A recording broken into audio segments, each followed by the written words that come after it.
Okay, in the last chapter, we took a look at the problems that were created by this tension between white settlers and the Native Americans living out on the plains. And now we're going to look at the actual actions that took place between these groups.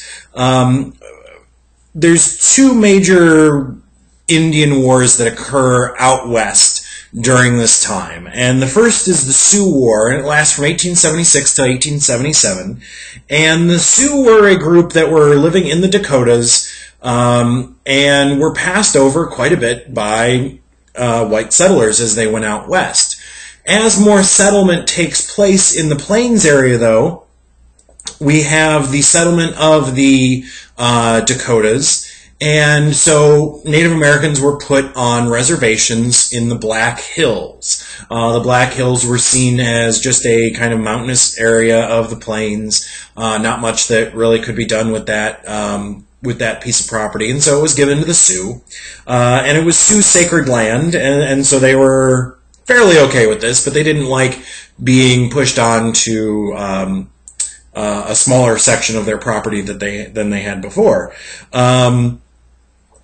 In 1875, though, gold is discovered in the Black Hills, and gold miners rushed to the area. Now, in 1849, we had a lot of gold miners rush to California, and California was a long way away from everybody else. South Dakota wasn't that far away from settled territory, and so you have a lot of people going to the Black Hills in order to find gold, because it was closer, and it was the next generation. This is 35 years later, and so, about 25 years later, and so you have the next generation of Americans seeking out their own fortunes. They remembered the stories that they had been told by their parents of the California gold rush, and so many people rushed out there to the Black Hills of South Dakota to find their fortune.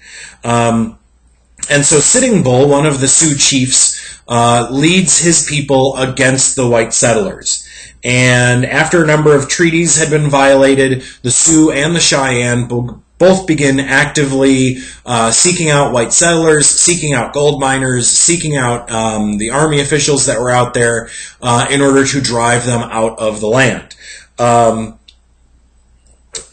The U.S. Army is sent out in force to try and subdue the Sioux and put them on a new reservation, and George Custer is one of those that takes advantage of this opportunity and heads out west in order to make a name for himself.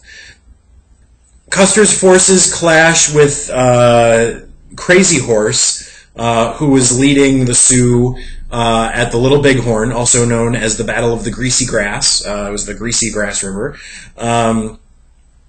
And Custer very foolishly runs his small forces into the center of a very large gathering of Native Americans.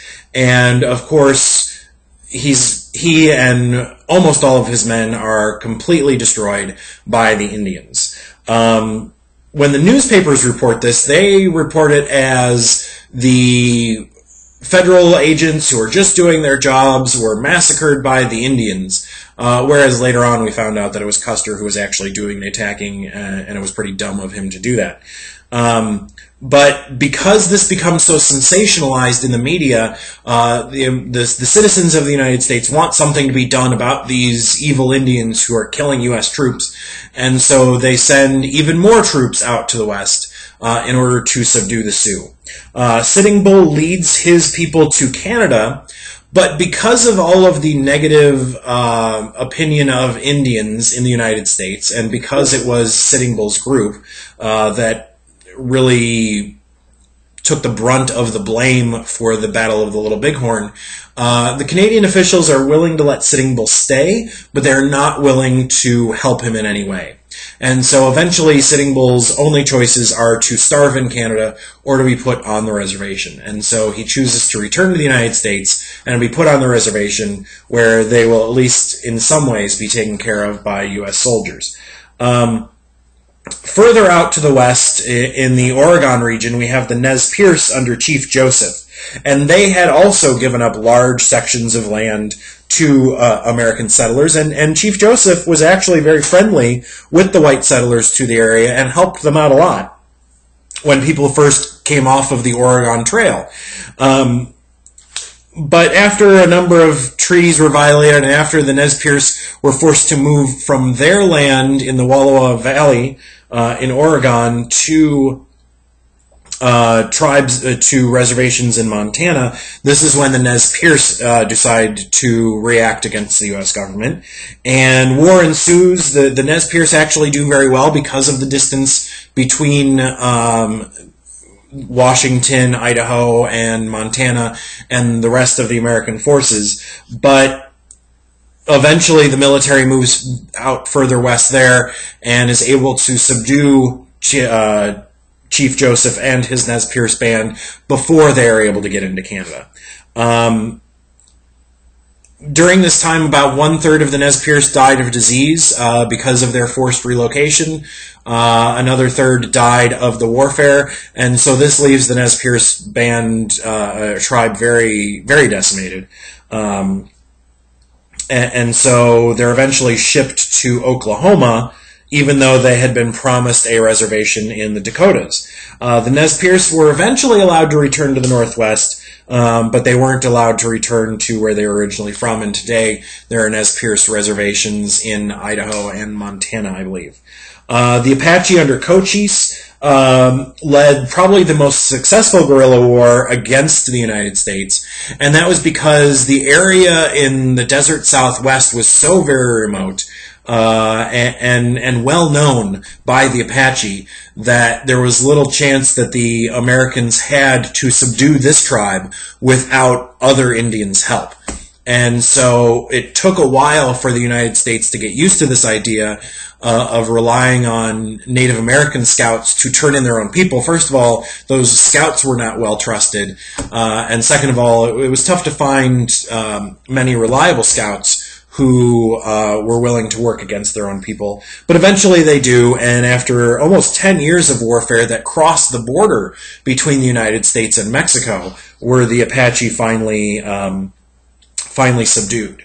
Now that all of the tribes are on the reservations, now the United States government has to take care of them.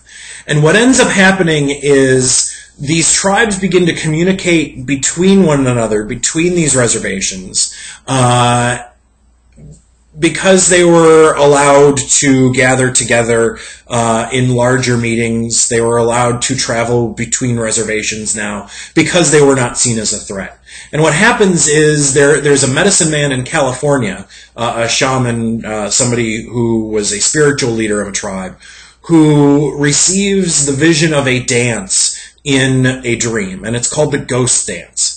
And he's told in his dream that if the Indians are all united behind this ghost dance, that the ancestors of all of the Native Americans will rise up and they will push the whites out of North America once and for all. The whites see this not as a spiritual threat, but they see this as an actual physical threat. And so the ghost dance is outlawed. Now, not only was it outlawed because they saw it as a subversive movement, a movement against the authority, but also it was not Christian. And one of the goals of this putting the Native Americans on reservations was to make them Christian and make them civilized. And so these tribes are doing this ghost dance, which is outlawed, and the U.S. Army is sent into the reservations in order to stop the dance from being done. And so the U.S. government makes the dance illegal. Groups move off of the reservations or hide in sections of the reservations that they believe are safe in order to do the ghost dance. And we have the Battle of Wounded Knee in 1890, where U.S. Army officials go in and just kill women, children, men who were just gathered together peacefully. By 1890, just about all the Indians are on reservations, and it was both the land that they wanted and the reduction of the number of buffalo, which actually ends up being the undoing of a lot of Native American tribes. Without those supplies that they got from the buffalo, essentially they couldn't fend for themselves anymore, and so the reservation was their only opportunity to stay alive.